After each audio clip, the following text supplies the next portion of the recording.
Alright, it's nearly the day. We've got the composting toilet. It has arrived finally. We end up getting the Ogo Composting. So it's got the motorized churning action, so you don't have to manually do it. If you don't know what a composting toilet is, it is a toilet that separates both your poos and wees, or ones and twos, depends how you want to talk about it. And then you can simply empty your wee compartment, and then the composting toilet is just the poo section is this stuff. So it's called coir peat, and you basically buy that from Bunnings, and you soak it in water, it swells up, and then literally it just gets churned up with the number 2s inside there. And yeah, that's basically about it. That's like, I don't really know much about it because I don't have one, but we're about to learn a lot more about it. So yeah, what I'm doing right now is I've watched a couple of videos on it. I think it was Roman in a van. He's got one install video as well, and like a 6-month review or something. Apparently you don't use the whole 9-litre block. Apparently you use about 7, as he calls it. So break it off about there at the 9, and then save that little bit for later. So once you've been through a couple of bricks, you've got extra for another one. But basically what he says is you soak this bad boy in 500 mils of water overnight, and it'll just do its own thing, because it's sort of basically like a brick at the moment. It's pretty hard, but it'll turn into like a compost basically. And then yeah, ready for, because I was gonna do it the other day, and then Steph was like, but we don't have anything mixed up, and I was like, oh shit, yeah, right, which makes total sense. So I better prep it. So we'll do that tonight and then chuck it in. I'll talk you all through that, and I'll unbox it, and it seems pretty straightforward. You basically screw it to the ground and then vent it, a little bit of 12-volt power, which is nothing too big deal for me, as I'm a qualified sparky.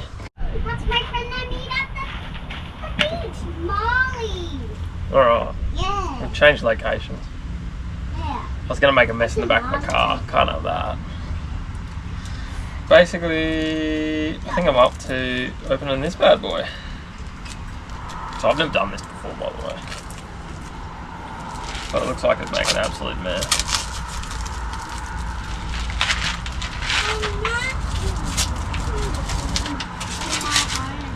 Basically, that's your brick. And I think it's about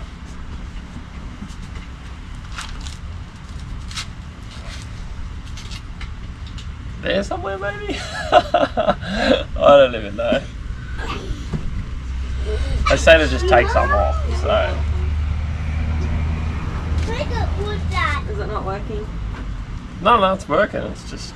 We got wood. I think it's just going to be a trial and error thing. Yeah. We got wood. Like if it's going to work, it's going to work. But basically, we're going to drop that bad boy in there, and then we'll put the leftovers in a bag.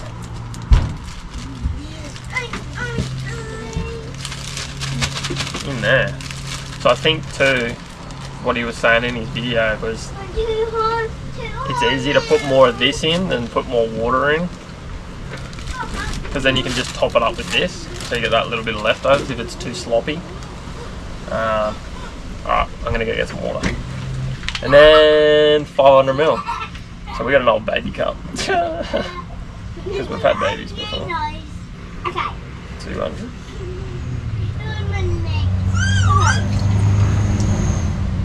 Doesn't seem like enough water.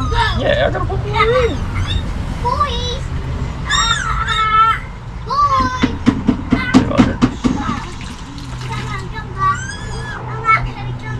And then 100. That's the brick. Oh, that's pretty hard to see. But it's basically sitting. Oh yeah, it's starting to swell up. We'll just sit it right there. in the water, so that broken ends in the water, but I don't think it really matters. But that's it prepped, I think. And then tomorrow it should be all falling apart. Yeah, it's starting to swell, look at it. Don't know, but we got to get used to it pretty quick because we got to go to the toilet in it, so. Oh well, until tomorrow. Alright, so you seen me do the compost last night. Getting an update here. I don't know. We added more water. We added 200 ml extra just because it looks super dry. Yeah. And then I sort of just broke it up again. But this is our first time, so obviously we're going to... I feel like it's not wet enough. We'll soon find out. It smells like the garden. It does smell like the garden. But, alright, so job this morning. Pull this bad boy out. Oh yeah, there's chemicals in here. For anyone that has a cassette, that's a good spot to hold your chemicals. Just tips while we're going. But yeah, basically in here we have water connected for the flush, which we do not need anymore. Cassette, which is going to get pulled out, and then we've got some power. The power supply comes in through the wall and then it goes up to the flusher.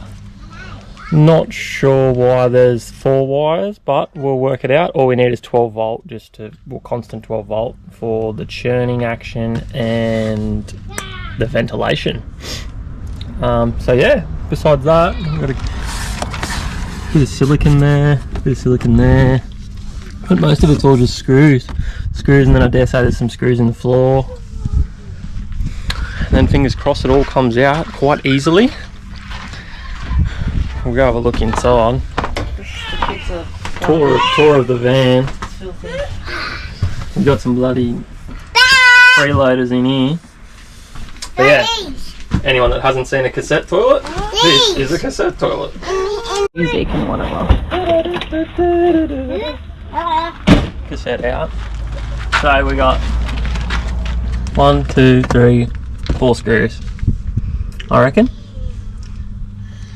And then maybe that part takes off the back cowling. And then we'll go from there. But first things first, I'll probably disconnect all the power and stuff. And the water. Maybe I'll put yeah, I'll have to cap it off back underneath here, or just sit it in behind the actual toilet when I mount it, depending on how close it is to the wall. How are you going to cap it off? So I'm thinking I'd just be able to cut it off and then put a bolt in it, and then put like a zip tie, just so it pinches it. Yeah. Or even put a bit of glue or something on the end of the bolt, just so it doesn't come out. Hopefully that works. We'll soon find out. If not, I don't know. I think you can buy end plugs, because this is James Guest, I think it's called. It's JG fittings. Every Caravan van's got it, and you can buy 2-way plugs and 3-way plugs. Alright, we're back. I just had to make a trip to the shop. So Luckily we're not in the middle of... Yeah, well, I just wouldn't have been able to do it. So basically what I did was, I haven't cut anything yet because I was like, I don't know if I'm going to be able to do this. So that's originally what was there. And now I've gone to the shop and I was going to buy a bolt to stick in there with the hose clamp, just to cap it off. But I was driving past Reese Plumbing and I was like, oh, let's go check out them. So the dude in there was like, because I was like, do you have John Guest fittings? And he said yes. So he's got just an end that goes into a brass end, but then just a stopper. So I got to put some thread tape on that bad boy. So basically that's it. So it was $16. But yeah, basically that end goes into your John Guest, just like a push-on fitting, and then literally just a stopper. Thread tape on him. Is the thread tape to stop it from... Yeah, well, any brass fittings you should have thread tape between them. Okay. And then look on your bed, mate. I ran back in, I was like, oh, do you have a 12mm saddle? So I got a saddle for free. So that's just I'll mount it up underneath there. I might even keep the length on it, because in the future I can even take that off and you can get a tap that fits onto that, like a little one. So yeah. you might be able to work something out with that. If we want to tap here or not, but So anyway. this just slots right on. Oh yeah. So literally, they're a 12mm fitting, so like that, and then stopped. All right, we've made some progress. So basically, this is the Caravan side. So black line. Everyone's is going to be different if you're using this in your own instance, but black line's negative and red is positive. So that's just going up behind there.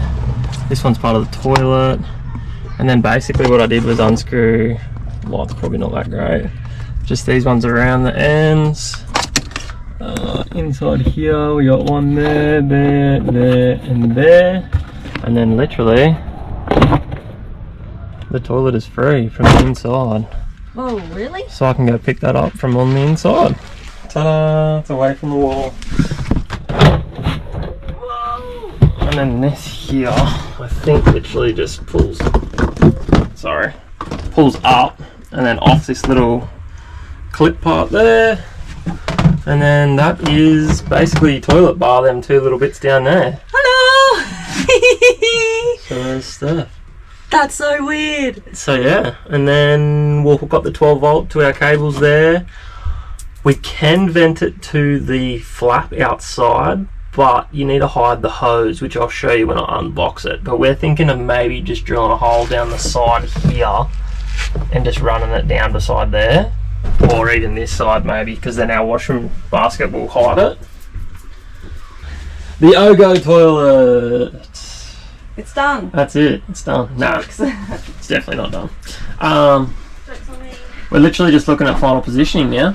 So we got a toilet brush there, which I don't even know if we're going to need anymore. But you sort of don't want to get too close to there because you'll, I don't know, it's not optimum pooing position. We got a laundry basket that goes down behind there. As for the toilet itself, you've got a fan, and then on this side, the vent. So the vent can go either directly out the back, or you can put it to the side, or you can actually interchange this side with this side, so you can have it left or right. And then that's the 12 volt inlet, which comes, it just gives you a little lead with a positive and a negative on the end of it. And you literally just hook that up to your existing wiring over the back there and plug it in. But besides that, toilet, and then underneath, so you've got your poo and your wee, and then this is what I was talking about over here, so you can interchange it, just pop that out and pop it into that side. So which we're thinking about doing that, because I'm thinking about just coming out straight out of the side and then down into the ground, and then shortening the hose they've got, and then we can put our laundry basket in front of it, so you basically won't see it. But then once she's up and running, you can press this little button and it gives it a spin, and then when it illuminates red, it the wee's nearly done. I think you got about another 3 uses or something like that. But besides that, we'll open this bad boy up. So that's how easy the wee is to get out. And then poo, and then inside here is 1, 2, 3, 4, and screw it to the ground. So you literally vent it, screw it to the ground, and put 12 volt into it, and then away she goes, and then you're done. So we're just I'll get Steph back in here and we'll just check out final locations and things like that, and then lock it in and do all the drilling. I don't like drilling holes in the floor, but anyway, that's what you get when you want to put new stuff in. It's a good looking toilet though, definitely a good looking toilet.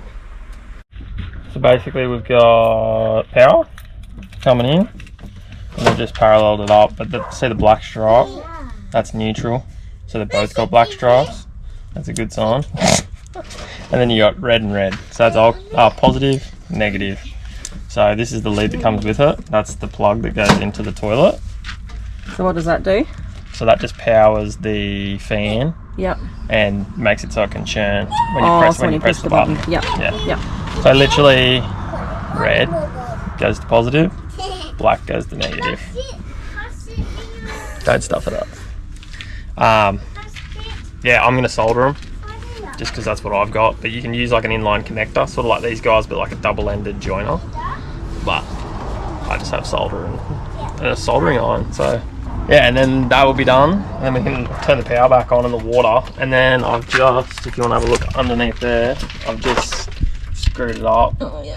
Just so it's secure. I might need to get another one just for that extra end that's a bit floppy. But I'll put it right next to the head so the head doesn't like tap on the bottom of the floor or anything. Yep. Yeah. Anyway, I'm going to solder this up and then... Alright. So, siliconed up the water inlet hole. Power has been all soldered up. I'll just put a bit of tape on it. I'll just shovel that back into the wall and just pull out what I actually need so it looks pretty. I'm just going to take this bracket off. I think that's going to sit a little bit higher than this by the looks of it, but we'll just have to yeah, maybe just see what it looks like behind there, I guess, and just see if we can trick it up a bit. I was going to put like a backing board on it. Don't know yet. But we can always do that later because it's as easy as pulling out them 4 screws and then just sliding it forward. Alright, so I've got my 12 volt in. There's that little plug there. It's all tucked up behind there. Toilet's not mounted yet, but I've just sat it in place where the boss has approved. There is a bit of a gap, but when you have this down, obviously the door's open on the outside. Can't really see it until you sort of get right over the top of it. Way around that is obviously put a piece of board there, or I've seen people use like stick-on tiles. Might have been a good idea, or I don't know, wallpaper even. You just sort of got to cover that hole really, so you sort of not really got that much choice between left and right. And then I've drilled my vent hole for outside, which is going just there, and then obviously goes from here into there. So I'll go get the vent. I've just got to shorten this pipe as well, but basically it's a snug fit. There we go. Yeah, and then I'll just shorten that up. And it's just going to pop down and into there, and then a little vent on the outside that's got a filter on it. Hopefully I haven't snookered myself for that actually. I'll have to check that out. What do you think? You know what it's like? You know how hard it is to film in tight spaces? I know. It's absolutely ridiculous. It's like, Is that better? it's like a palace. A palace. Compared to what we used to have. Honestly, our shower door used to open like that much. Yeah, you used to struggle to get into it, that's Like- for sure. Oh, Maybe a little bit more, but Yeah. not much more. like look at that. But now it actually opens. Literally. And getting changed in here when this Oh. door's closed is Just- going to be like so much easier. And then when you sit on the toilet, you're not like touching. All these room for activities. Now, I think Jake's the first whizzer. You got to test it out, see if it actually works. But this is, yeah, move your Oh, sorry. laundry basket. Move my tushy. Move what? My touche. So that was the end result of the venting. So basically, it just came out straight away, out, in. Yeah, 3 little holes here that I can probably patch or do little stickers or something. I don't know. But yeah, I reckon it looks pretty clean, to be honest. Like, not bad at all. That was the excess hose. I just cut a little section off and shoved it back on. All in all, it's pretty easy. If you got the right stuff to begin with, it'll take you not that long. What is the time, babe? 350. 3:50. I think I was at the shops at like 12. So it took me like 2 hours, 2 hours and a half maybe. Anyway, I'll show you what's going on down here. Mind the tradie nest. Just this little eggshell vent that I got with it. So it's got a little filter on it, and I just mounted it facing backwards. I could have drilled the hole further that way, but that means the hose would have been further forward in the toilet. So I just sort of made it so I could just fit it in there, and just with a bit of an angle. It's just so no dust or nothing gets in there anyway. So, but now we've got to put some of this bad boy in there. Looks alright now. Do a bit of gardening. Throw some bloody seeds in there and start growing some stuff. No, don't do that. Alright, anyway, if you've got any questions on it, put them in the comments below. Let me know how I did. This is our first install video. I don't think it was very good, but oh well. It's so hard to film. Like, if it was outside, it'd be so much easier. It's just really tight spaces, and even though the GoPro's a wide angle, it's still not wide enough. Nah. But yep, here's the final product. Even though I already showed you. Toilet. Heaps more room. That'll keep us going. Oh, reasons. I don't know if we said this or not, but reasons why we went a composting toilet. I worked out that it's probably like $500 to $600 worth of chemicals for the year, and we do a fair bit of off-grid camping, and not just for like 1-2 days. We had 2 cassettes. We would probably fill a cassette in what, 2-3 days, depending. And that's just with 3 people. So Jake, myself, and Mia. So when the boys start toilet training, it's going to be even worse. Like, it would have been even worse. We plan on living in our van for quite a bit, so that's right. It was no brainer for us. And you know, that time, so justifying it was the chemical cost and probably the fuel, because we wouldn't need to go get water or anything too regularly. Like, we can last 8 days or whatever it is. But we'd have to go in like 4 or 5 days to a dump point, and however far that is, that's fuel costs for no reason. And it might take you half an hour to drive there, so it's an hour trip just to dump the toilet. Whereas you can dump this basically anywhere. It's in a bin. Compost, so you can bag it, throw it in a bin, and you can put it in the toilet, like just a normal toilet, and flush it, or just put it in the bush somewhere. In the bush. We don't know. That's what we're going to do anyway. Tell me if I'm wrong. But if you're going to do it long term, I think it's a no-brainer. Yes. I think so, like you can, we don't know for sure yet, but maybe we should do a review in 6 months or whatever. Even like our first time that we empty it, maybe. See how long it lasts. See if we got the consistency right. Got our gardening on. Let us know how we went. Let us know.